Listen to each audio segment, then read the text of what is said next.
Hello everyone, it's Big Al and I'm back, well, after quite a long time.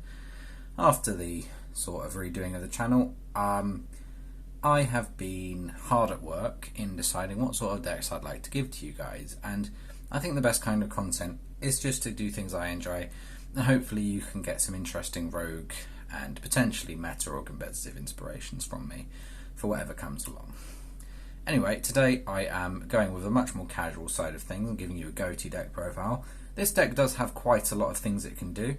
It may seem a bit one note, but the way it interacts with the opponent is very interesting, and although we're in a tier 0 format against the Shizu tier at the moment, this deck can crack boards because it's mass banishment that you can basically hand pick when to activate. But I'll talk to you about some of my choices and whether or not they're conventional or unconventional.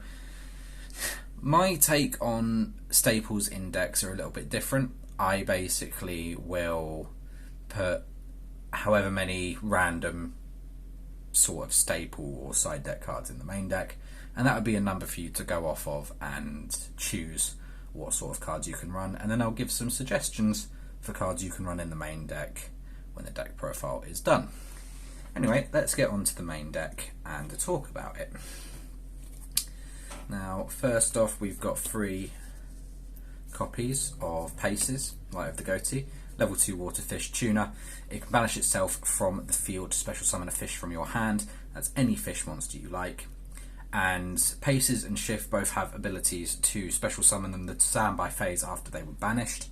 And during the opponent's turn that they were special summoned, you can use their quick effect to synchro summon using monsters on your field as material. So that is what Paces and Shift do. Now, instead of being able to special summon a fish monster from the hand, Shift can banish itself from the graveyard to target a fish on your field and increase its attack by 500. It also carries the same special summon from banish effect and the ability to synchro summon into your fish synchro monsters on the opponent's turn. 3 copies of the level 4 Exeep. This card works very well in combination with the field spell, because if you search it with the field spell, you'll have banished a fish monster from your hand or wherever to search it, and then it will immediately be able to special summon itself. It carries a similar effect in the standby phase after it's banished, but instead of special summoning itself, it can retrieve and set to your field a banished or, well, a trap that's either banished or in your graveyard. So it's very good, and it being a level 4 is also very useful. We are playing 2 Zep. Zep is a very interesting one. So it can special summon itself after it has been banished on the opponent's turn. So what this means is, if you banish it through certain means on the opponent's turns, for example with Snopios or with Arionpos or anything like that, the synchro monster and the high level monster we'll talk about later, it can special summon itself, and when it's special summoned, you can immediately synchro summon, which is also a very good thing to do. It also has an effect to banish itself from the hand to banish fish from your graveyard. However, this only comes up in situations where you have a Paces or something in your graveyard or an Exeep that you don't want in there anymore, and you want to be able to resolve their effects the turn afterwards.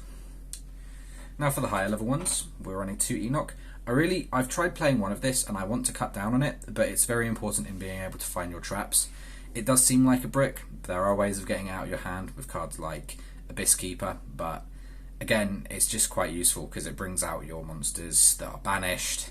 It searches your traps. Yeah, it's quite useful to have in the deck, as much of a brick as it seems. 2 copies of Snopios. This card is actually incredible. So during the main phase, as a quick effect, you could banish any 2 fish monsters from your hand or grave to special summon it from your hand, basically giving you the advantage you need off of cards like Paces, Shift, and Zep, or whatever you need there. It special summons itself. On summon, it can target anything on the field, any face-up card on the field, and then that card gets banished when it leaves the field. So it can target itself, help with your chain blocking, so it can banish itself, and if it's banished, you can banish a fish from your graveyard to add it back to the hand. So you can see where a few interesting combos will come up with this card, especially with the big synchro monsters and other things like that, which is very useful. Now on to the non-GHOTI cards. I think Abyss Shark is a staple in this deck because the deck really is looking for great extenders, and Abyss Shark is probably one of the best extenders you could possibly look for. Its level being 5 is a bit awkward, so we're pairing it with a couple of cards that are very useful to search with it, as it being able to search any level 3, 5 or 4 fish monster. You can use it to search cards like Silent Angler, for example, which is a free extender from the hand. You can use it to search a card like Gluttonous Reptolefin Griefus, which is, funnily enough, the only tuna fish monster that Abyss Shark can search, and it's a level 3, so it pairs perfectly to, after, say, you've searched it with your Synchro monster, the following turn you can special summon the shark, normal the Gluttonous Reptolefin, potentially use its effect to revive something, and then Synchro into a level 8 as well, which is incredible. Or the White Stingray, which can discard to special summon itself, which is incredible. In terms of quantities, we're playing 3 copies of Silent Angler and 1 each of the Gluttonous Reptolefin and the White Stingray. Now, we want to play 3 of this card, but unfortunately I've only been able to play 2 of it. I haven't had any problems only playing 2. Lifeless Leaf Fish is basically a 1-card starter. If you pair it with Paces, that's when things get really incredible, because you can normal the Paces, banish it to special summon the leaf, send shift, banish shift to target and increase its attack. Then you've got 2 level 2 tuners you can bring back on your opponent's turn and really get things going. It also has a really good recycle effect in the graveyard, which basically lets you shuffle and draw, which is awesome. 3 of the field spell. It's not the best field spell in the world. It requires you to have fish in your hand or grave to banish to search any GHOTI, but it's a search card and you need to play it. If you control a fish monster, it can't be destroyed or banished, so this stays on the field after you Deep Beyond, basically, which is really good. Terraforming, consistency. Desires is a card that I've been playing around with. Desires. I've been playing around with Moray of Avarice, and I've been playing around with Pot of Avarice, with Moray of Greed and other things like that. And I don't really like Moray of Avarice because it requires you to have monster on the field, and it's a dead card if you can't control anything. So, yeah. Now, Chain. 2 copies. Chain is incredible because if you use it on your opponent's turn and special summon either Paces or Shift, you can use them to Synchro summon because they were summoned that turn. 1 Fury, it's good removal, and it helps you bring back your resources and deal with your opponent's stuff. It also can help boost your monster's attack by even more, as long as you've got other things to do. Another thing I'll mention about Desires is it's very good with what synchros we're playing, because you want more cards banished, and yeah, that's basically it. Okay. Like staples, you can play any 6 you want, any combination of 6, but I can't find room for more. The deck has consistency issues, and it's just I can't really say anything else with that. Some suggestions though, as we said, we were going to talk about suggestions for side deck cards, or main deck cards even. So cards like Imperm, the Bestials work incredibly well with this deck because they're level 6s, and if you synchro off with Jerusalem on the opponent's turn, you get an extra send, which is really good. And Shifter isn't as good as you'd think, because you do need some cards in your graveyard to be able to resolve, but it's still a very good card considering the format we're in. Onto the extra deck. 2 Deep Beyond.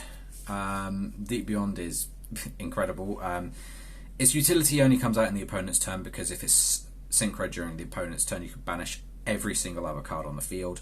It gains 500 attack for every banished monster, and it brings itself back the standby phase after it has been banished. The interesting thing is, if you ever come into a situation where you've got a dead Deep Beyond on the field and you're going into the opponent's turn and you're able to special summon another one, when you use the Deep Beyond to banish everything off the field, it will banish both Deep Beyonds, and because its effect as a standby phase effect, it can just bring itself back anyway. So you'll be able to bring both the Deep Beyonds back because that part of the effect isn't a once per turn. So it's quite incredible. Yeah. Okay. For the level 8, we're running 2 Ascan and 1 Guoglim. I don't know why this was a secret rare. The card is not great, but it can help you deal with pesky boss monsters on the field that you need to run over. Ascana is incredible. It banishes cards on your field and the opponent's on summon. It can bring itself back after it's been banished by banishing a fish in the grave. It's just a really good ladder card. And yeah. So yeah, very good card overall. This card is pretty much the namesake of the deck at the moment. Well, I say every GHOTI card's the namesake of the deck because it's a GHOTI deck, but this card can banish any fish from your deck as long as it's level 6 or lower, if it's synchro summoned, and if it's sent to the graveyard as synchro material, you can banish a fish from your graveyard, and then you can add any fish with an equal or lower level from your deck to your hand. So it's great, it's really good. It facilitates the majority of your plays in the opponent's turn. One Chengying, need I say more, non-targeting removal, gains silly attack for the amount of cards banished, and it's a generic. Ravenous Croco Dragon because it's an odd number and it's quite useful. Same goes with Monoceros, can revive a fish from the opponent from your graveyard using, primarily you'll go into it with cards like a Bish Shark. White Aura Whale, just be careful with the White Auras because they can miss timing, but this is a board clearer and they both could bring themselves back if they're destroyed. So yeah, really good. Also does piercing, can attack a load of times, it's incredible. Abyss Keeper is surprisingly probably the best generic water link monster for this deck, because not only can it bring any fish out of your hand when it's link summoned, you can also banish a fish on your field and any other card on your opponent's field. So not only can it help facilitate your GHOTI plays, it can also deal with removal, which is awesome. One Coral Anemone for revival, and one Stealth Kraken. I was playing Shark Toad, but I settled on Kraken because I wanted more slots in the extra deck to be able to play around with different leveled synchro monsters. So yeah, that's been my GHOTI deck, guys. I hope you've enjoyed it. Apologies if things are a bit choppy at the moment. I have been busy, as many of us are, but thank you for watching. If you could leave a like and potentially subscribe to the channel, I will look to uploading more videos in the future. Anyway, this has been Big Al.